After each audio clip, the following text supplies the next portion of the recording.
其实，在那样一个非常艰难的环境下成长起来的女孩子，她的心是非常细腻的。她能够看到人间很多冷暖的那些东西，是常常会被养尊处优的人是会忽略掉的。但是，所以我刚才听你这么讲，其实是人和人之间那些非常细微但是很真实的爱。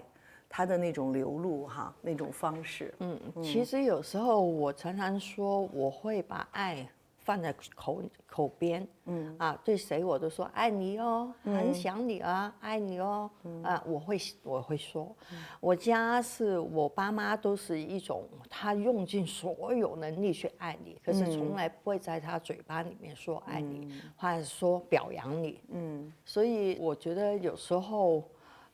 很多戏里面我会用一些很细微的，可是我要对方知道，我这个是表示我爱你，对，我觉得人最重要嘛，一生，你一天吃3顿饭，睡一觉，其实其他的是什么，就是爱嘛，其实刚才你说到你选角色，不仅是希望觉得这个角色。是能够对你有吸引力，你能够被他感动到。还有就是你希望通过这些角色的选择，也能够为某些人发出一些声音哈。你比如说像那个《幸运是我》，也是表现了阿兹海默症的一个母亲。然后像《心魔》，是一个单亲妈妈的故事哈。还有盲人的故事，对，就是这些，我们说常常是生活当中比较被边缘化的女性的故事，对，其实你是替她们来发出声音的。是的，你觉得女性的过去什么样的一些形象和声音是被忽略的，或者是被有意的撇开的？我觉得有时候其实不要分男女，在我的世界上面，我认识的。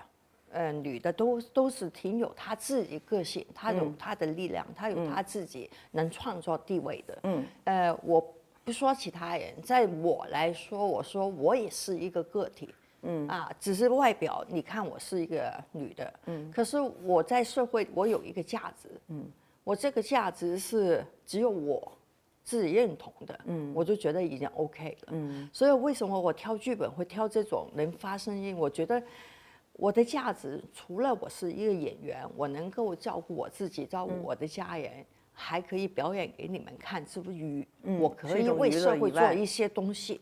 对，这就是一个很广阔的一个价值。我觉得人生存就是最重要是有价值，是有价值。对，价值是支撑你整个人的精气神。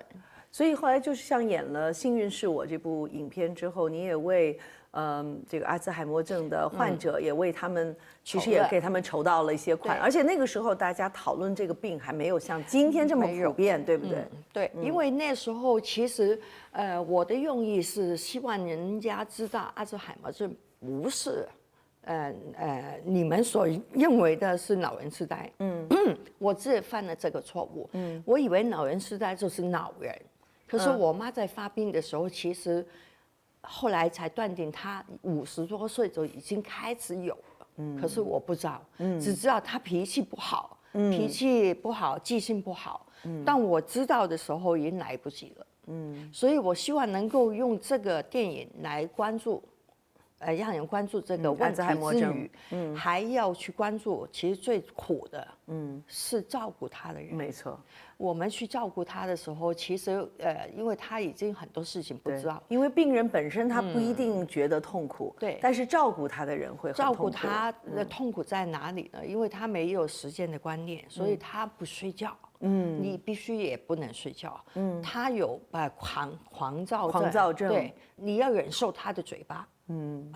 你要忍受看到他躺在这里，不能吃饭的疼。对，所以我又有一些医学的东西，因为我不愿意放医院，我就把它移到家里面，然后所有设备都在家里面。可是我们要去学医院去学怎么去照顾他，比如说帮他洗澡啊，翻身啊。喂食啊，都要学，所以其实最难受是照顾的人。所以在幸运是我的那个电影里面，其实第二发声音是为这班人去筹一点东西。后来因为是这个电影，所以政府就开了很多那个社会福利的一些给这种家庭。那像这次在《灿烂的他》里面，你想表达的一种声音是什么呢？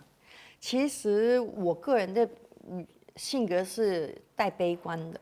我觉得现在社会其实是每个人都很难受。有一些是甚至忘了什么叫爱。家人，尤其是家人。所以我接这个剧本，其实我希望能够唤醒一些人对爱的注重。对家人的注重，陪伴的注重。其实有的时候是失去了才会发现它的可贵的。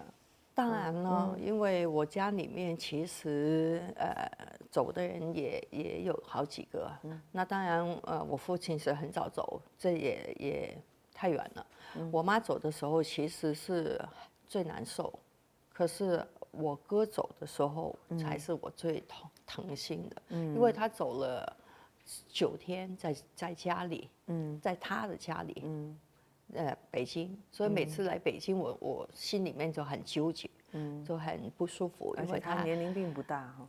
他年龄不大，50多岁。对啊，对，是突发心脏病。对，所以每次有亲人离开的时候，其实心里面是带着一种声音告诉我，每一个人时间都很短。对，你活着其实真的不知道为什么，其实就只是支撑你就是一个爱。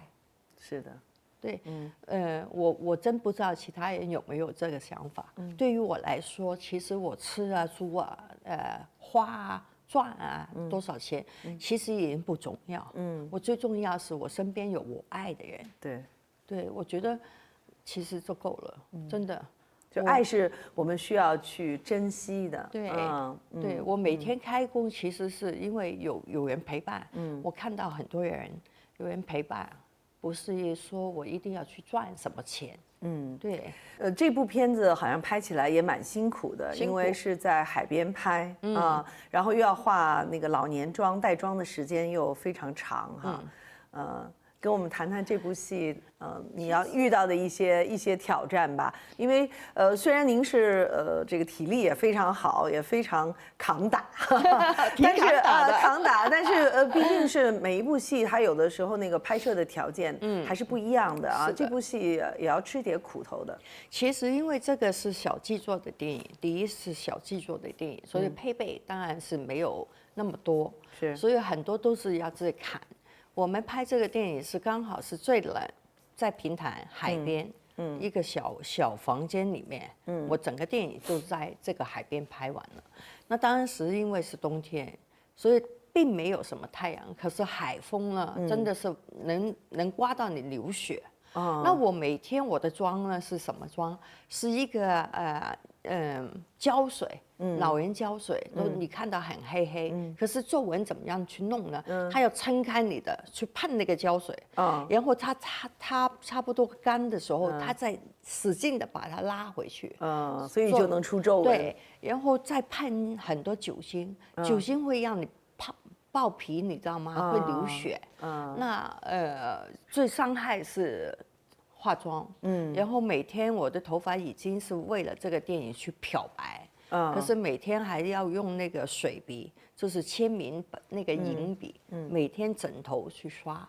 后来拍完之后，整个头发去剪到小平头，因为都不行了。然后整个皮肤是真的完蛋了，因为又晒又风。对，然后我自己还用肥皂去洗脸，不擦任何东西。我希望有那个真的天然的那种质感，对，质感在里面。对，然后手是每天用这个手去抓地啊，让那个手爆皮啊，这样拍出来就很像。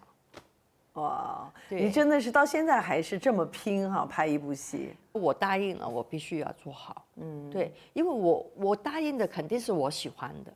那我喜欢的，我当然要做好，不要有遗憾嘛。对，这里边有一场戏也是让看的人都非常的感动，就是终于找到了这个孙女的时候，这个奶奶有万千的情感，但是只说了3个字，就是对不起啊。这个是原来剧本当中就是这样写的吗？没有是加上去的。我当时那个情绪我加上去的，因为我觉得总归是这个奶奶一手把它弄丢的，对，所以她是很愧疚的12年，无论她怎么样找，她还是她的错误，就是她的内疚已经折磨了她这10几年。然后你一看到她现在的样子，受那么多苦，第一个应该说的话是真的是要跟他说对不起，所以那个是现场的一个自然流露出来的，没有加上去的。所以也是，我想观众朋友们也都会非常的期待这样一部，细腻的、温暖的、很治愈的电影。其实就是告诉我们说，生活中的一些最重要的事情。它往往以一种最不起眼的方式就在我们的周围，直到有一天你失去了它，你才知道它是多么的珍贵而我们要拼尽全力去把它找回来，就是这种爱和被爱的感觉。是的，是的，这是我觉得是生存的一个动力吧。我们进入下一个话题哈，因为我刚才在说到大女生这个话题，其实每一个女孩子呢。在被教养的过程当中，对比于男孩子来说，他们会接受更多外部对他们的期待啊，比如说他们小时候长大，然后会说啊，你要讨大家喜欢呐，女孩子要这样啊，不可以那样啊，不可以把衣服弄脏啊，然后等等等等，是有很多很多的规矩，其实在男孩子的教养上是没有的。所以波伏娃说，女人是被社会造就的，而不是天然就是这样子的哈。那所以其实每一个女生她在寻找真正的自我的过程当中，她往往是要去突破别人对她的某种眼光和期待，我们现在叫做就是撕去一些标签的。你觉得自己从小在成长过程当中，曾经面临过一些什么样的标签，你要去把它撕掉的？真的，我跟你们生活的环境真的完全不一样。你说女孩应该要怎么样？要美美的，听话的，我都没有。因为在我的生存环境，3岁到13岁里面，如果我向着这个方向，我活不了今天。对，我一定要保护好自己。所以我会装备好自己，我会用很多力量去保护我自己。比如我们在街上，我们必须要眼很利，要看哪一个目标是能过去要饭的，吸讨他的钱的。因为我们在红灯区嘛，那全部都是老外水兵，喝了酒。如果你眼不利，你找了一个暴躁的，他喝醉了，你过去问他，可能一脚的把你蹬开，打你，都常常有很多危险。对，这种保护就是我必须要很醒目，我们叫很醒目。我要找对目标，或者是我找对了一个陪伴他的舞女、八女这种，我必须要很准确的，然后必须要赚到，因为我要养家，我必须要赚到，然后我还要知道我怎么样去让人家觉得这个不是很漂亮的小女孩，不要给非礼对对，所以反而不要让自己对，就是看上去很漂亮。对，然后就很像男生、男仔、像男孩子那样的小男孩，这种野孩子一样。我这是保护我自己的，到现在我都觉得是我当时的那种保护对我来说是非常好。就是一方面能够理解生活的艰难就是理解人们会有不同的选择，但是同时又要告诉自己的底线和原则。对对对，这也是生存的一个生存的法则。我反而觉得，我在这个阶段里面，我真的知道我自己，有多少的本事。比如说，比如说我会怎么样去认对那个对象，乞讨的对象，然后怎么样去用话来希望逗到他帮你买。或者是我怎样讨好，对，讨好也是一种生活的必须的。无论现在也是，其实现在我也是常常说讨好，讨好有时候不是要拿一些东西，要整个环境里面都很舒服。对，很多，譬如说怎么样去say no，很多。